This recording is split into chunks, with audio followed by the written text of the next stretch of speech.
Have you ever looked up at the night sky and wondered, what's it all about? Does the universe have a grand plan, a preordained script, a destiny written in the stars? Or is it all random chance, a cosmic accident, a meaningless dance of particles? For centuries, philosophers have grappled with these fundamental questions, seeking meaning and purpose in a world often seemingly devoid of both.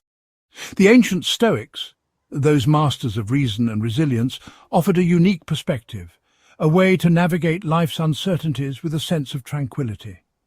Their answer lies in the concept of the logos, a word with many translations, but at its core represents a universal rational principle that governs all things. Imagine a cosmic conductor orchestrating the symphony of existence, ensuring that every note, every harmony, every discord serves a purpose. Understanding this concept can be profoundly liberating. It suggests that while we may not control the events that life throws our way, we can control our reactions to them. This is the essence of Stoicism, finding freedom within the constraints of fate. Imagine the universe as a vast, intricate tapestry. Every thread, every colour, every knot contributes to the overall design. This, the Stoics believed, is the logos at work. It's the unseen force that binds the universe together, a rational order underlying the apparent chaos.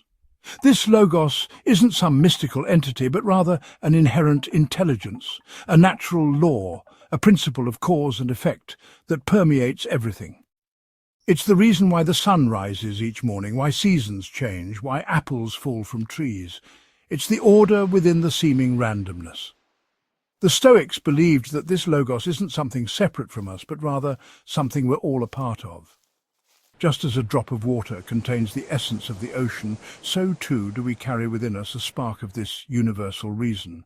By aligning ourselves with the logos, by living in accordance with nature and reason, we tap into this universal flow, finding harmony within ourselves and the world around us. This is the path to virtue, to living a good life, a fulfilling life, a life worth living.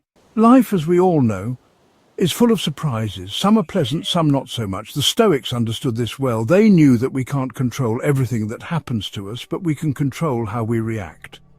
Imagine you're a ship on the open sea.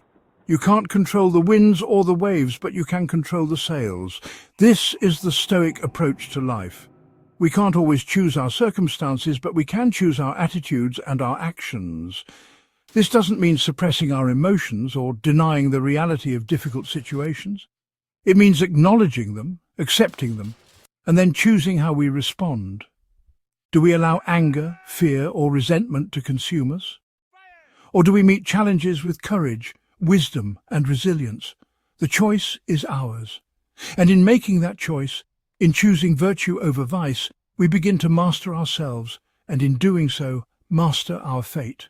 Now you might be thinking, hold on, isn't all this talk of universal reason and order starting to sound a bit divine? And you wouldn't be entirely wrong. The Stoics did often speak of the logos in terms that might seem religious. Some Stoics, like the Roman Emperor Marcus Aurelius, did believe in a personal God, seeing the logos as an expression of divine will. Others, however, viewed it as more of an impersonal force, a natural law governing the cosmos. The beauty of Stoicism is that it doesn't demand a specific belief in God. You can be an atheist, a pantheist, a deist, or a devout follower of any religion and still find wisdom and solace in Stoic principles. What matters most is the commitment to living in accordance with nature, to cultivating virtue, to accepting what we cannot control, and to focusing on what we can, our own thoughts and actions. Living with virtue. So how do we actually put all this Stoic wisdom into practice? How do we go from reading about virtue to actually living it? The Stoics had a lot to say about this, but it all boils down to a few key principles. First, remember that virtue is the sole good. Not wealth, not fame, not even pleasure, but virtue. Why? Because virtue is something we can control entirely. It's a matter of choice, of aligning our will with the logos. Second, practice the four cardinal virtues: wisdom, justice, courage, and temperance. Wisdom means seeing things as they are, without illusion or delusion. Justice means treating others fairly and honestly. Courage means facing our fears and doing what's right, even when it's difficult. And temperance means moderation in all things, finding balance in our lives. These virtues aren't just lofty ideals, they're practical tools for navigating daily life. One of the most valuable lessons Stoicism teaches is the importance of living in the present moment. Worrying about the past is futile, it's gone. Fretting about the future is equally pointless, it's uncertain. All we truly have is this present moment. This doesn't mean we shouldn't plan for the future or learn from the past. It simply means we shouldn't dwell there. When our minds wander to what might have been or what could be, we gently guide them back to the here and now. Focusing on the present allows us to appreciate the simple joys in life. The taste of a good meal, the warmth of the sun, the laughter of loved ones. These moments, often taken for granted, become precious when we view them through the lens of Stoicism. By living mindfully, by savouring each experience, we cultivate a sense of gratitude and contentment, even amidst life's inevitable challenges. Life, as we know, is full of ups and downs. It's a rollercoaster ride of joys and sorrows, triumphs and setbacks. The Stoics understood this well. They knew that adversity is an inevitable part of the human experience, but they also knew that adversity doesn't have to break us. In fact, they believed it can make us stronger, wiser, more resilient. How? By facing challenges with reason and courage.